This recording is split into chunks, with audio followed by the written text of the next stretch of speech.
We are here to make people feel good about themselves. We really have to feel like we are a day maker for the guest. You've made my day. How great is that when you hear those words from your guest?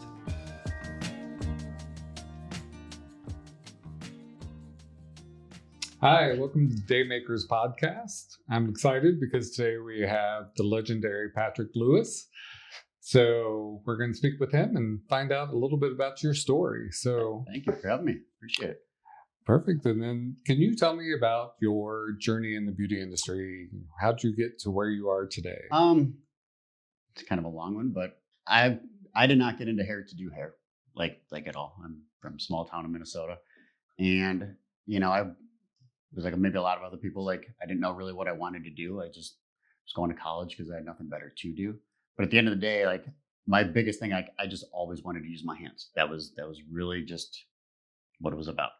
And after a while, you're just like going through the motions and it's not working. And then the fast track story was like one night I was on my way to this party with this friend of mine, and she was just like, she just pitched to me. She was like, "You should be a hairdresser." And I was just like, and you had the entire epiphany in about 5 seconds. You're like, I could do that. If I do that, I have to move. I have to move. I got to train. Da da da da. And that was kind of it. And they just committed to it right then and there. And then the funny thing is you don't really understand this when you are in the moment. But when I made the decision to drop out of school, move home, got in a little bit of trouble. And that kind of delayed everything like 6 months. And it kind of forced you to almost kind of grow up a little bit. And because of that, other things all of a sudden came into my life because of that little bit of a delay. And you kind of start realizing back, or as you get older and you start reflecting that was an instrumental part in my life that had to happen. It's like it kind of forced you to kind of, like I said, grow up a little bit, take things a little bit more seriously. And went to the Aveda Institute in Minneapolis. I moved to Chicago in 2001, mainly because I wanted to focus on men's hair. I always knew I would be doing a lot of women's hair, but being from some small towns in Minnesota, a lot of the guys have the same haircuts. I just felt like there might have been a little bit more. I ended up working for a company called Art and Science, as they also developed the product line American Crew, a couple other product lines, but that was going to be a main focus. So I had like a Sassoon background and then a classic American Crew barbering background as well. And that, they were so education focused, and, it was nice because it really gave me the platform to explore a lot of energy that I had, right? It was like you could, I didn't know anything about hair. Like I said, and I was not good at it, but like I just knew that like I had the drive. I knew that like, just focus and just kind of commit. And they had like this 2-year apprenticeship. And when I went through it, I think I did it in like 13 months because it was like I didn't have the time to like go slow. It was like just go, just work. And because of that, it's like because you always kind of were just, up for it. It's just like it kind of afforded me other opportunities. So it's like you were asked to help them open up a salon over in Wicker Park or help take over another salon, because like you were involved in education, you were involved in, anything that they pretty much asked you to do. And, it's just, and you kind of just started building those relationships and building your focus, and building your, like your strength. And that has really kind of like afforded me to like, be to where I want to be today. I mean, like, so like, it's such a long story, but it's not, it's just like, it's really kind of just a simple decision. You just kind of just commit to, a discipline of just always wanting to do better. So that's kind of how that one went. Except there's a lot more to it when it comes to like teams you educate for or whatnot. It's like, I think probably one of the biggest things that I've learned from it all is it's just have a lot of mentors. Mm-hmm. It's just like you have to, it's like, for many different reasons, different types of educations, but like they have helped me keep not necessarily on track, but like, it's guidance, it's just like, like you kind of learn your craft, you learn how to use your hands, like you learn how to like get more experience, it's like, and because of like a lot of different guys, they've kind of helped me stay on track in a lot of different ways. So if it's either with Reuzel or if it's with Reuzel, or if it's with my own company, it's just like, it's, I don't know, it's been a great journey. So. Yeah, and journey that continues. Yeah. So Yeah. now with you, you're known for your razor cutting techniques. Did that come from a Rojo? I had done a lot of razor cutting before that, but that really, I think, really kind of like seen his hands work. So when we first opened up Edit Salon in 2011, your first couple of years, there's not a lot of money for education, right? And you're starting to build your team, but like I said, there's not a lot of money to go around. And so he kept coming to Chicago to do these Happy Mondays, and it was just this free education.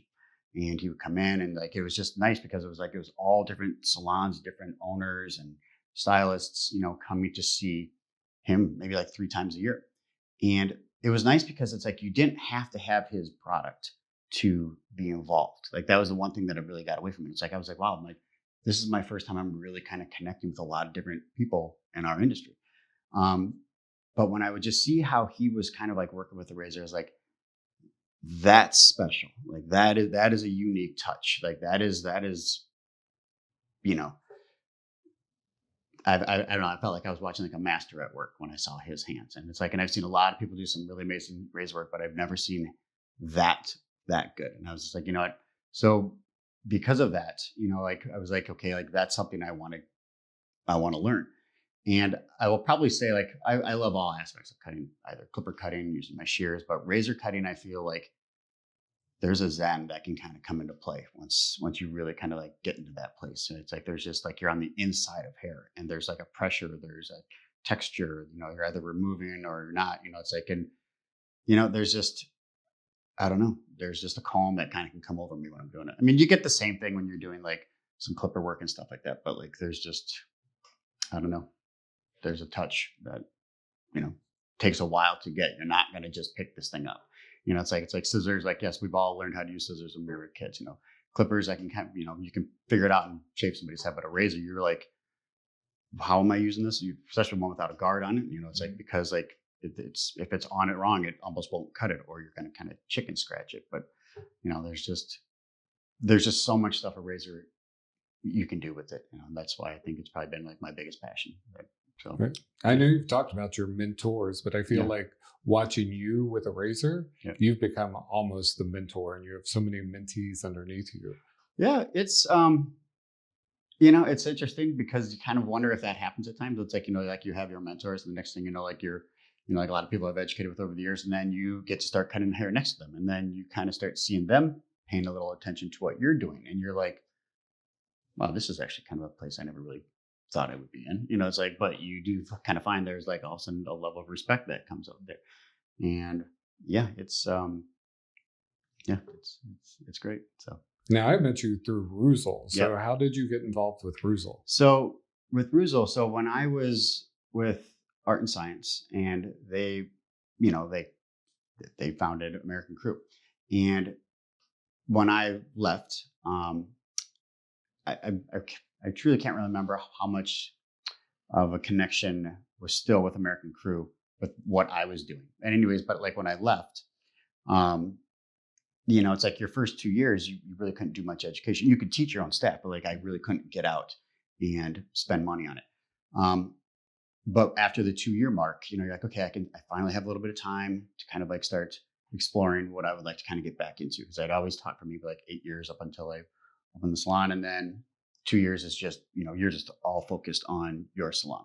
And then after that, I got wind from some of my old contacts that there was a new company that was going to be getting started called Reuzel, to check it out. And I was just like, yeah, I would absolutely love to see this. And they were looking for educators.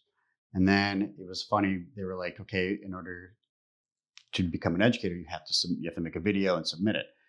And I was just like, well, I already know these guys, so I kind of have a shoe in, but I was like, I didn't want to take advantage of that. So I was like, so I went and got like a whole like crew to do this big video for me. Right. And I was just like, cause I didn't want to show like, oh, I'm just going to phone this in and just take advantage of it. So, again, you got to show up, you kind of show them like, like I am going to take this seriously. And it was great. When I started with them, it was really like, you kind of got rebaptized like by the men's world, because like, when I was brought up, we were not really allowed to use any guards. We weren't allowed to use blending shears. And then I went over to Rotterdam and took one of their courses. And you kind of think like, oh, I already know what I'm doing. I've been doing men's hair for a long time. I got this touchdown. And then when I went over to Rotterdam, I hate to say it, I just got my ass kicked because it was so different. It's like, you realize like this is a different way of cutting, instead of like from the bottom up or from the top down, it's just like you're using different guards, you're bloated, right? And you're using blending shears, it's like you're just, I was just like, wow. I'm like, I have so much more to learn again, about men's hair. It's something that I thought I knew a lot about. And then working with that, like I said, it just kind of just taught me a new foundation, just a different way to just look at hair. It's like, and it was great. The thing I think that I really, really, really love about Reuzel is it's like, and I'm not, like I said, I'm a Cosmo. I'm not a barber. It's like, so I'm going to just speak about what I know is it's like, but I never really had any connection to the barbering world, right? It's like there is some divides there, right? And during this time, you had Bartis and Lane, the founders of Reuzel, and they connected with David Baculia, and that's kind of where their story was born. Now, Bartis and Lane, they're hairdressers. They were hairdressers, and then they became barbers. And I think they kind of became that bridge, for hairdressing or for Cosmos and barbers, right? And it was just like, again, I'm going to speak very, very broadly. It's like, but for the most part, hairdressers are really good with their hands, right? Barbers are really good with their tools. It's just like, so how do we kind of get those two parties kind of like connecting? And I feel like they kind of like helped bridge that gap. It's just like Reuzel, the thing that I loved about them, like, there's so many stories that kind of go back to like how they started this and that, but I'm like, but the thing that I noticed most, and I think a lot of us did, was just the work was just absolutely beautiful. I mean, it was perfect. And I was just like, I can't do that.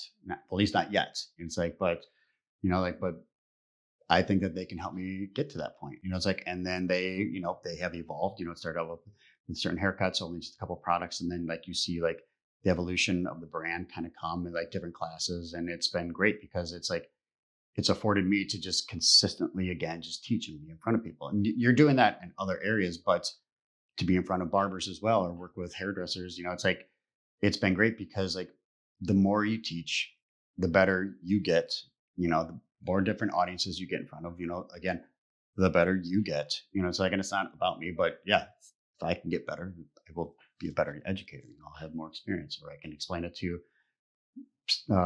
clients better. It's just like, it's just a constant, evolving, scenario that's been going on. So that's why Reuzel's been just, I think, just so successful, and they got like a great team. They got a great machine behind it, and they've just been growing. And it was great because, when the pandemic hit, everything kind of stopped. It's like a lot of these companies kind of got taken out. Unfortunately, I guess it's not the right way to say it, but Reuzel, they totally stuck with it. It's just like, and then they evolved with like either doing like online education or, like we all got to do like our own Facebook lives. It's just like, and it's like your first time doing that. That's scary. It's like, it's almost anything you do for the first time is scary, right? It's just like, but then you kind of start doing it.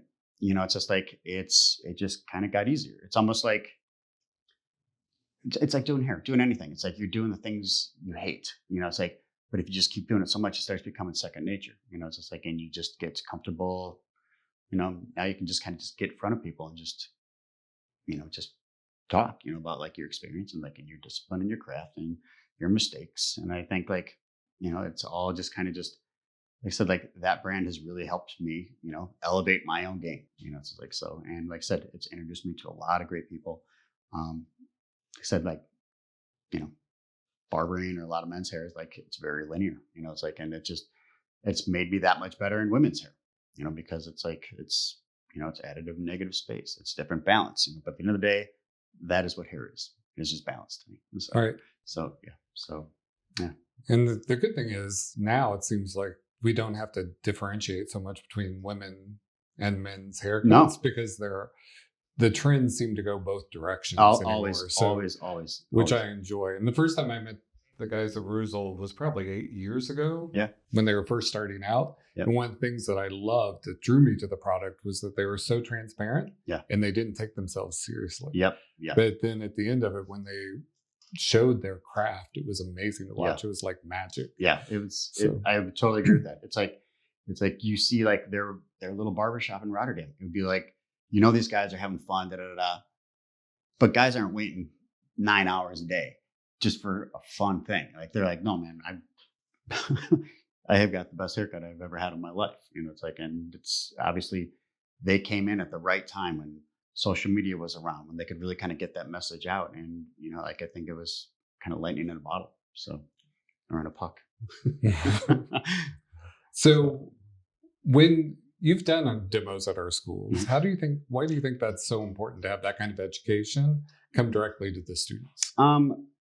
It's funny. Like I taught at a school not too long ago, and teaching students is my favorite to teach, hands down, because they're the ones that need this message the most. It's like they need somebody to kind of like help them, kind of show them like, and this is my opinion, but it's like, it's the path. It's like what, like I kind of come in like, and I'm almost not rude, but like, and I don't think I've ever had anybody look at me as rude, but I'm very, very direct. I'll be like, I'll be like, okay, who here, wants to be great? Who here wants to walk into a room and you just change the frequency just for you walking into that room, like because of what you have done, what you've accomplished, and the time that you have put in. And so like, and of course, everybody raised their hand. I'm like, okay, like, well, then this is the path. I'm like, work-life balance really isn't a thing for a while. It's like, I'm sorry, like if this is what you want to do, I'm like, just know what you're up against. It's just like, I think like one of the best things I've read in a while was circumstances don't change responsibility.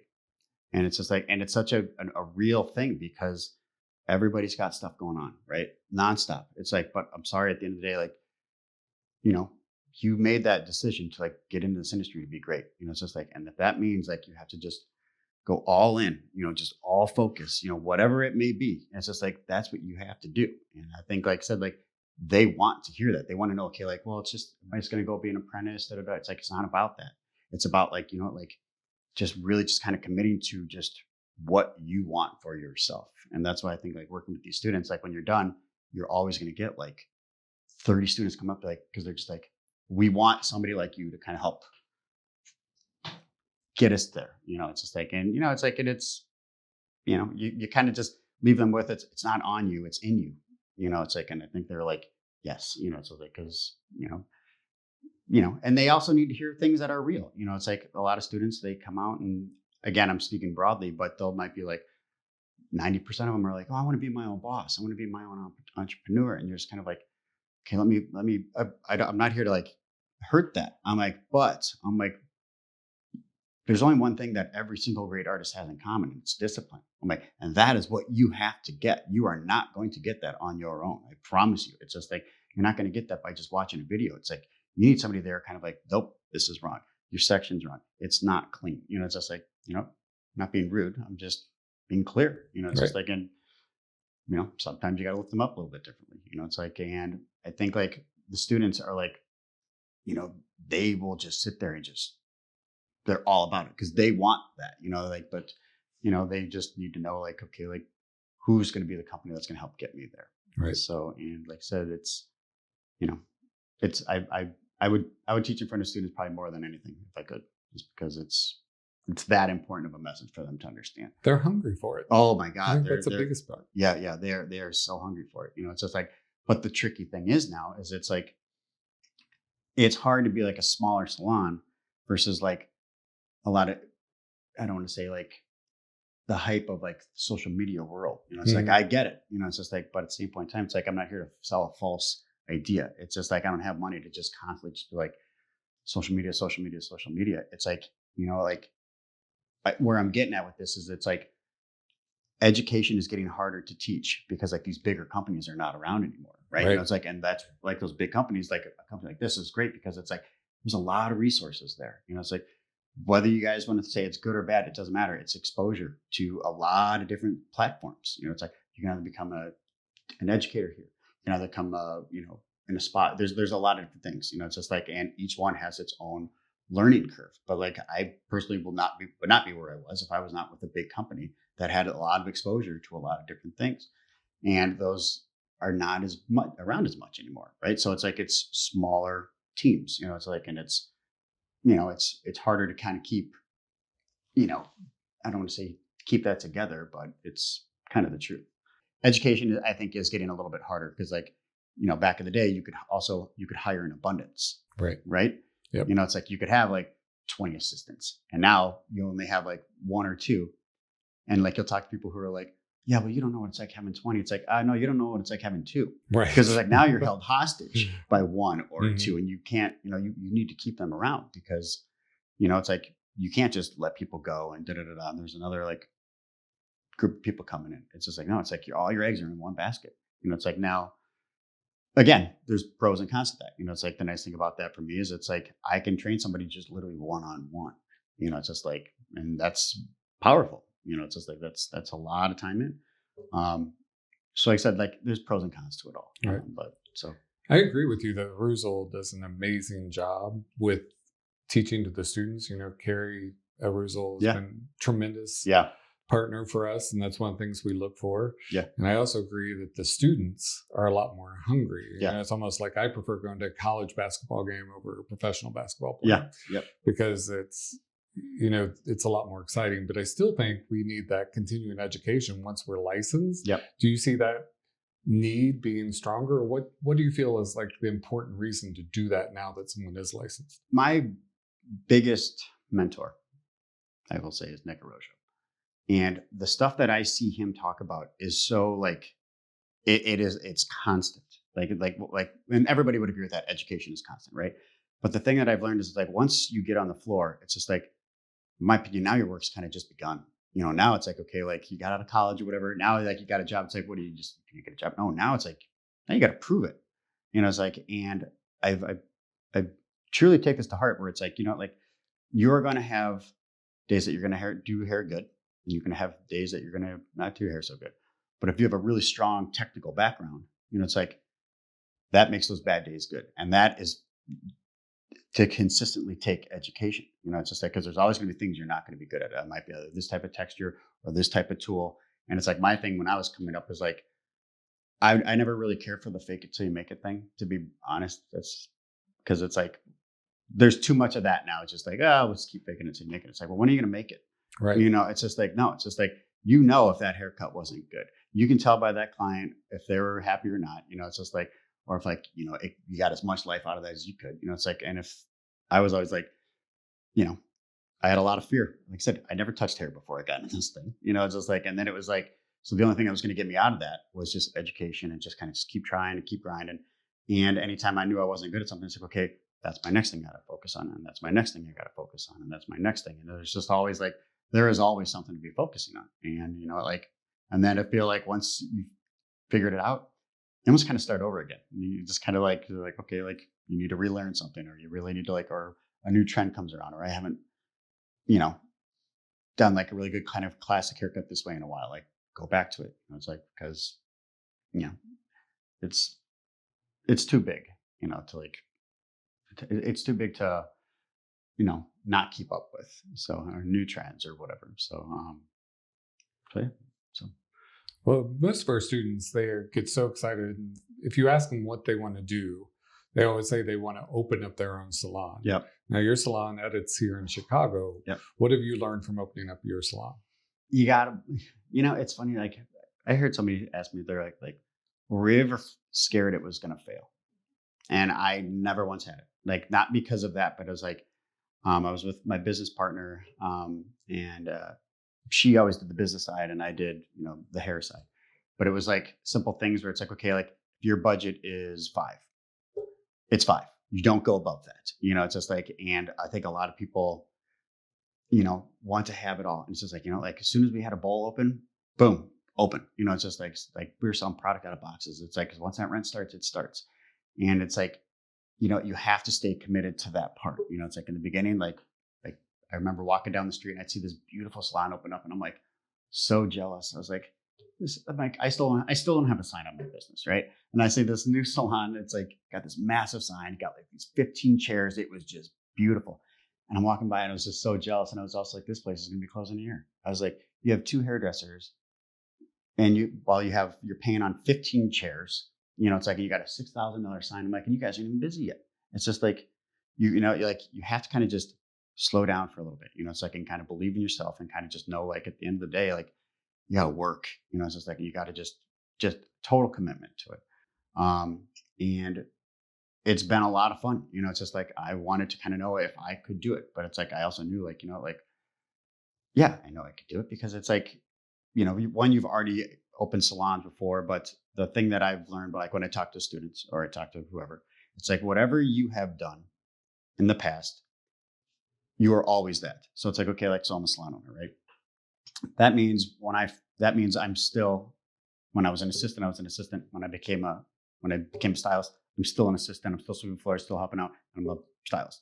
Then I became an educator. Guess what? I'm still an assistant. I'm still a stylist. Then I'm an educator. Then I became a manager. It means I'm still an assistant. I'm still this. I'm still this. I'm still this. So then I became a salon owner, right? And then it's like, okay, you're still all of this and then some.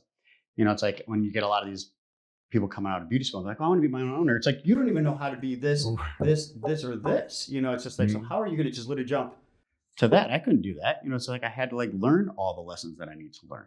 And I think like that is one of those things where it's like, you'll rely on your own experience, it's like, in your own grit and your own passion, it's like, but at the same point in time, it's like, I don't pray or hope for anything. I just work, Right. It's just like, and that's the thing, like, well, I hope it works out. It's like, yeah, no, it's like, I'm going to work for it. It's just like, and, and I think people will see it. And I also think the fun thing about starting our salon was, it's like, I think people like to see and be a part of it as well. Like, a lot of my clients, I've had them for 20 some years, tons of them. It's like, and they kind of saw like my evolution, right? And then like, and they still want to kind of be a part of it as I'm a part of theirs. And it's like when we opened up our salon, it's like, they would kind of come in, they're still getting paint on the walls, it's like, but they have been a part of my journey, so it's like, so, it's just been great. It's been a great ride. It's just like, and of course there's going to be some ups and downs, but that going into this, it's not all sunshine and rainbows all the time. You hope for it, it's like, but no, I've been able to like really kind of create a brand that I am very proud of. It's like, and that comes with, experience, it's like, and life lessons and learning lessons, and, it's like, and, the good and the bad. So it's like, so yeah, it's been fun. So we spend a lot of time teaching the students business building. Yep. We want them to spend their time, because it takes 2 years or more to build a book. So we want them to do that while they're in school. Yep. We do the whole retelling, making sure it's important. Yeah, it is. The rebooking, the upselling, all those things. But tell me about the client retention piece. How do you retain your clients? What do you think are some good best practices for students? Consistency. It's like, I think, people want to like, one, you have to be available. It's like, I think everybody's trying to get like that perfect clientele, right? Like I only like, I'll say like, I heard this a lot, like with colorists, we'll just say, well, I only want to have the clientele that I want. Like, I only want balayage or whatever. And all of a sudden a pandemic hits. Well, guess what? Now all of a sudden, all those touch-ups are kind of like, that's not part of me anymore. It's just like, no, it's like, you need to be open to everything. And again, I'm just going to speak from my own personal self, but it's like, I know some people who are like, well, I won't take new clients. It's like, I will always take new clients. I'm always building. I'm always evolving. When it comes to, I think, having like a really good clientele, it's like, one, you got to be somebody who they can rely on. You want to be positive, because it's like, people are coming to us to be lifted up, right? It's like, they're coming to you to get their confidence back a little bit. They're also like, they want to know like you're reliable. It's like, it's like, and you are evolving as well. It's like, you're not being stagnant. But at the same point in time, there are people who can do the same haircuts that I do, right? So why are they coming to me? What am I offering them something different than this person is, right? So it's like, so yeah, there's a little bit of a magic there. There's your connection. It's like, and there's being relatable to whatever. And like, I think, like said, like with that, it's like, when it comes to just building like that long lasting big clientele that we all want, it's just like, you kind of have to be a total package. It's like, you can't just be like, well, I'm only going to do this. It's like, no, it's like, I like doing guys. I like doing girls. I like doing everything in between. I want to be able to do it all, because I don't want to say like, I can't do that. It's like, I hate that. It's like, so, I remember one time I hear a student I heard say like, oh, I did a guy's haircut and it was the worst experience. I'll never do it again. And all of a sudden, and she walked out and I was like, oh, that's so sad. I'm like, you don't understand like what you're missing out on, because like that will make you so much better at doing women's hair in certain areas. I'm like, it's like, you have to learn how to get good at everything, in my opinion. It's like, I get it. We want to have our niches and we want to do our things, but it's like, but you're kind of missing out on the lesson here. Right. It's like in school, it's like, am I ever going to do calculus?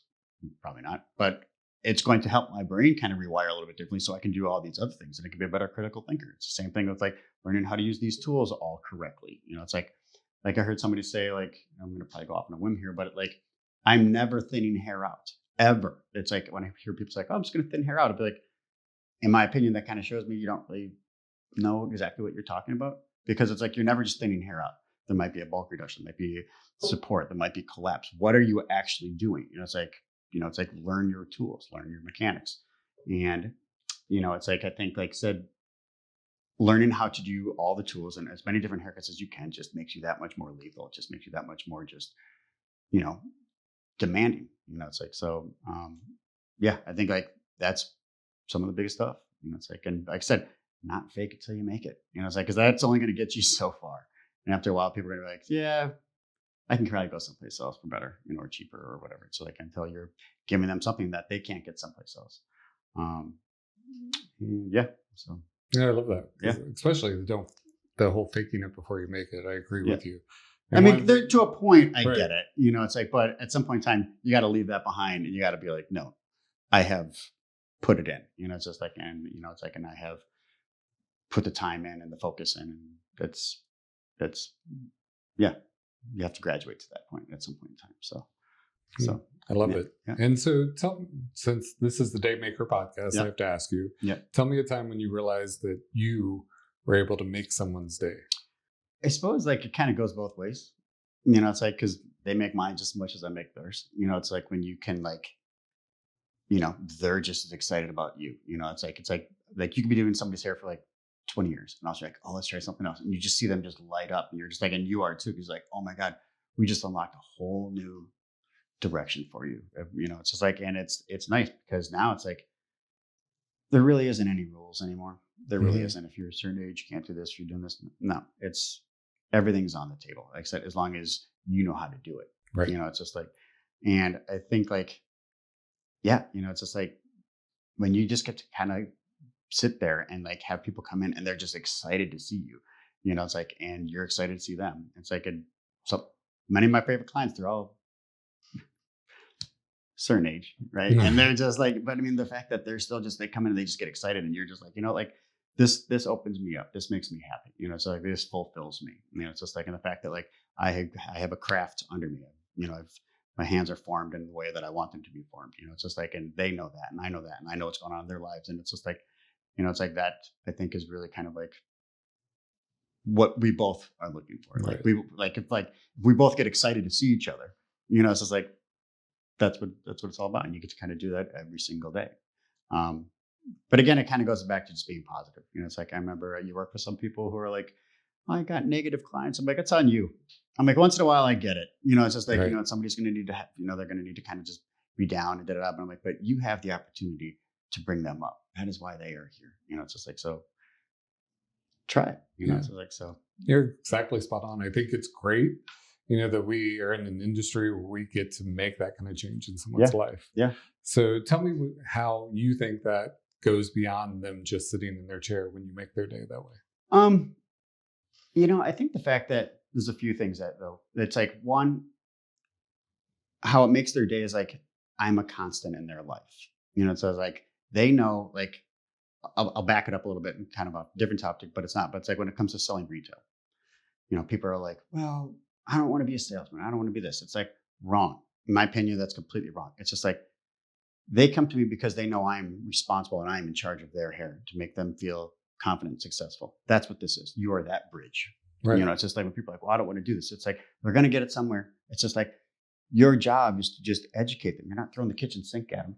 It's like, just talk to them about one little thing, just like, because then that builds trust.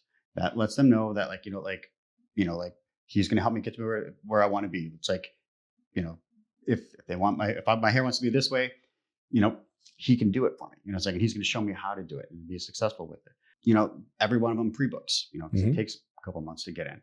It's like, but the fact that, like I said, like the fact that it makes their day, knowing that like I'm keeping them on their schedule as well. It's just like they have their own lives that they are trying to constantly evolve and they're trying to constantly get better and they have things that they're looking forward to in their life. And the fact that like their biggest accessory, which is their hair that's on their head, like they got that thing figured out. They know I'm not going anywhere. And it's also nice because somebody once in a while will be like, don't ever leave. It's like, well, I'm an owner. I'm locked to this place. It's like, I can't just all of a sudden be gone one day and you're not going to know where I am. So like that kind of helps me as well. Like I said, like they know I'm a constant. So yeah, and that's probably been like, some of the joys of the industry. Well, I think it's special when they can leave your salon and they feel really good because of the way you made them look. Yeah. But then when they can recreate that look at home, Yep. I think that's when we've really done our job. Yeah, I mean that's how you make it successful. Mm-hmm. It's like that's what it is. It's like just show them what tools you're using. Same thing with like if you're teaching at beauty schools. It's like, come up, take a look at what I'm using here. Like see this size, see what this is. It's like talk about being clean. Talk about looking professional. It's just like because like it's like also when it comes to that, like how you look, like I don't want to go too deep into that, but it's like, yes, I've been around for a long time, so people know who I am, right? And it's like, but a lot of times, like the newer people, they don't know who you are. They're going to start judging you right away. So it's like, if you're not like looking like you actually care about what you're here to do, it's just like, yeah, that might not build their confidence too much. Like they might be like, well, if this is what you're going to put into my time, so it's like, I might not want to invest that kind of time. It's like, I mean, that's really what it is. It's just like, why do they come to you? It's just like, are you fulfilling the things that they want to do? Are you cool? Are you helping them feel cool? It's just like, are you talking to them in the way that they want to be talked about? It's like an example. I think I taught here a while ago and I was talking about Reuzel, and I was like, okay, like when it comes to like inspiration for a guy, right? I'll be like, okay, like my biggest thing is it's like, where can I find the anger in a guy's haircut? Okay. Like, it's like, I want something that's going to look tough or whatever. And it's like, I think you say that to somebody, they're like, yes, I like where you're going with this one. Like, it's like, you're not just phoning it in, you're kind of like, okay, like, where is this going to kind of like give me a little more character? It's not just like, just the same old haircut every day. It's just like, how is this going to look, like I said, and make me look noticed and last? It's like, and it's done with precision and caring. It's like, but I'm also having a good time getting to know this guy. It's like so yeah. Like I said, I don't know. The industry is just great. It's just I hope just that commitment stays there with everybody. It's like, and this helps it out. Well, if they have that commitment and they have that individual attention, then client retention is an issue too, which I think is amazing. It's also like, I mean, like the fact that we just get to touch people all day. Like. The older you get in this, or the more seasoned, I guess I'll say, in this industry, but it's like the more you realize the power of what that really is. It's like you're in somebody's space. It's like, and you're talking to them about whatever, but you're also like, like helping them get to be where they want to be. It's just like the fact that like we have that. There's a lot of power in that. So yeah, you just realize like how important our job is. So yeah. So I think you're spot on. I think that's a good way to end it too. Yeah. So I really appreciate your time today. Yeah, no. So, thank you very much for having me. Thank you. Yeah, thank you.